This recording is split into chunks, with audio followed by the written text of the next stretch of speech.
First of all ಜನವಾರಕ್ಕೂ C E ಟಿಗೂ ಎಕ್ಸಾಮ್ಗೂ ಯಾವುದೇ ಲಿಂಕ್ ಇಲ್ಲ. ಲಾಸ್ಟ್ ಮೂಮೆಂಟಲ್ಲಿ ಹೋಗ್ಬಿಟ್ಟು ಜನವಾರ ತೆಗೀರಿ ಕಟ್ ಮಾಡಿ ಅವ್ರ ಸಂಸ್ಕೃತಿ ಅವ್ರದ್ದು ಏನು ಬೆಳೆಸ್ದಂಗೆ ಆಯಿತು. ಇವ್ರ ಸಂಸ್ಕೃತಿ ಏನು ಬೆಳೆಸ್ತಾ ಇದ್ದಾರೆ, ಹಿಂದೂ ಸಂಸ್ಕೃತಿನ ಏನು ಬೆಳೆಸ್ತಾ ಇದ್ದಾರೆ, ಅದು ಹೆಂಗೆ ಇಟ್ಕೊಂಡ್ಬಿಡ್ತಿದ್ದಾರೆ ದಾದದಲ್ಲೇ. ಅದು ನಾಲೆಜ್ ಬೇಡವಾ?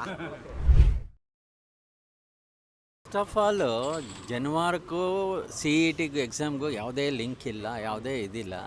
ಬಟ್ ಇದನ್ನು ತಂದವ್ರು ಯಾರು ಅಂತ ಗೊತ್ತಿಲ್ಲ. ಫಸ್ಟ್ ಆಫ್ ಆಲ್ ಹೋಮ್ ಮಿನಿಸ್ಟ್ರಿಗೆ ಗೊತ್ತಿರಬೇಕು ಪ್ರತಿಯೊಂದೂ. ಆ ಹೋಮ್ ಮಿನಿಸ್ಟ್ರ್ ಕೇಳಿದ್ರೆ ನನಗೇನು ಗೊತ್ತಿಲ್ಲ, ನಾನೇನು ನೋಡಿಲ್ಲ, ನಾನು ಮಾಡಿಲ್ಲ ಅಂತಾರೆ. ಏನಿದು ಇದು ಸರ್ಕಾರ ನಡೆಸೋ ಹುಟ್ಟ ಇದು. ಇಟ್ ಈಸ್ ನಾಟ್ ಅಲ್ಲ ಇದು. ಏನು ಪ್ರಯೋಜನ ಇದು? ಮಕ್ಕಳಿಗೆ ಎಷ್ಟು ತೊಂದರೆ ಆಗುತ್ತೆ ಅನ್ನೋ ಜ್ಞಾನ ಇಲ್ಲ. ಲಾಸ್ಟ್ ಮೂಮೆಂಟಲ್ಲಿ ಹೋಗ್ಬಿಟ್ಟು ಜನವಾರ ತೆಗೀರಿ ಕಟ್ ಮಾಡಿ ಅವ್ರ ಸಂಸ್ಕೃತಿ ಅವ್ರದ್ದು ಏನು ಬೆಳೆಸ್ದಂಗೆ ಆಯಿತು. ಇವ್ರ ಸಂಸ್ಕೃತಿ ಏನು ಬೆಳೆಸ್ತಾ ಇದ್ದಾರೆ, ಹಿಂದೂ ಸಂಸ್ಕೃತಿನ ಏನು ಬೆಳೆಸ್ತಾ ಇದ್ದಾರೆ. ಇವರು ಏನು ಹೋಲೈಕೆ ಮಾಡೋಕ್ಕೆ ಹೋಗಿದ್ದಾರೆ.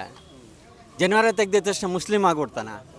ನಾನು ಜನವಾರ ಹಾಕ್ಕೊಂಡಿದ್ದೀನಿ, ನಾನೇನು ಮುಸ್ಲಿಮ್ ಆಗಲ್ಲ. ಜನವಾರಕ್ಕೆ ಅದಕ್ಕೆ ಇದಿಲ್ಲ. ಯಾವುದಕ್ಕೆ ಯಾವುದು ಸಂಬಂಧ? ನಮ್ಗೆ ಕಾರಣ ಅಲ್ಲ, ನೀವು ಹೇಳ್ಬೇಕು ಅದಕ್ಕೆ ಕಾರಣ. ಹಿಜಾಬು ನೋಡ್ರಿ, ಒಬ್ಬ ಮನುಷ್ಯಂಗೆ ಹಿಜಾಬ್ ಹಾಕೊಳ್ಳಿ, ನಾನು ಬೇಡ ಅನ್ನಲ್ಲ. ಬಟ್ ಫುಲ್ಲು ಮಖ ಮುಚ್ಕೊಂಡು ಹೋಯ್ತು ಅಂದರೆ ಅವನ ಕಾಂಟ್ರವರ್ಸಿ ಆಗತ್ತೆ ಅಂದ್ಬಿಟ್ಟು ಒಂದು ಉದ್ದೇಶದಿಂದ ಅವರು ಮಾಡ್ಬೋದು. ಬಟ್ ನಾವು ಮಖ ಎಲ್ಲ ತೋರಿಸ್ಕೊಂಡು ನಾವು ಹೋಯ್ತು ಅಂದರೆ ಜನವಾರ ತೆಗೀರಿಂದ ಅದಕ್ಕೆ ಸಂಬಂಧ ಏನ್ರೆ? ಹಿಜಾಬ್ಗೂ ಇದಕ್ಕೂ ತೊಗೊಂಬರ್ತೀರಲ್ಲ ನೀವು. ಎಲ್ಲಿಂದ ಎಲ್ಲಿಗೆ? ರಾಮನವಮಿಗೂ ಇದಕ್ಕೆ ಏನು ವ್ಯತ್ಯಾಸ ಅಂದಂಗೆ ಆಯ್ತು ನಿಮ್ಮ ಕತೆ. ಅಲ್ಲ, ರೀ ಎಕ್ಸಾಮ್ ಕೊಡೋಕ್ಕೆ ಹೇಳಿ. ಅವ್ರಿಗೆ ಅದಕ್ಕೂ ಅಧಿಕಾರ ಇಲ್ಲ, ಸರ್ಕಾರಕ್ಕೆ ಅದಕ್ಕೂ ಅಧಿಕಾರ ಇಲ್ಲ. ಇದಕ್ಕೆ ಮಾತ್ರ ಚೆನ್ನಾಗಿ ಅಧಿಕಾರ ಇದೆ, ಜನವಾರ ಕಟ್ ಮಾಡೋಕ್ಕೆ ಅಷ್ಟೇ. ಇವ್ರಿಗೆ ಬರೋದು ಅದೊಂದೇ. ಇರೋ 2% ಜನವಾರನ ಹುಡುಕ್ತಾರೆ. ಅದು ಹೆಂಗೆ ಇಟ್ಕೊಂಡ್ಬಿಡ್ತಿದ್ದಾರೆ ದಾದದಲ್ಲೇ. ಅದು ನಾಲೆಜ್ ಬೇಡವಾ? ನಿಮಗೆ? ನೀವು ಕೇಳೋ ಕ್ವಶನ್ಗಾದ್ರೆ ನಾಲೆಜ್ ಬೇಡವಾ? ರೀ ಅವ್ರು ಕೊಡ್ತಾರೆ ಅಂದ್ಬಿಟ್ಟು ನಾವು ಅದನ್ನು ಕೇಳೋಕ್ಕಾಗತ್ತಾ? ಒಂದು ಅರ್ಧದಲ್ಲಿ ತೊಗೊಂಬರೋಕ್ಕೆ ಕೇಳಿ.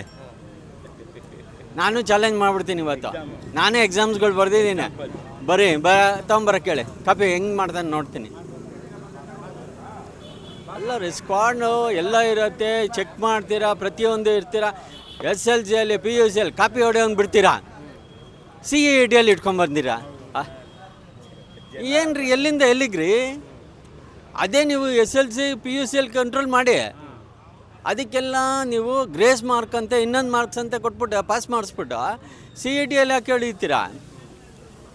ಟ್ಯಾಲೆಂಟ್ ಇರೋರು ಕೊಡಿ. ಯಾವುದಕ್ಕೆ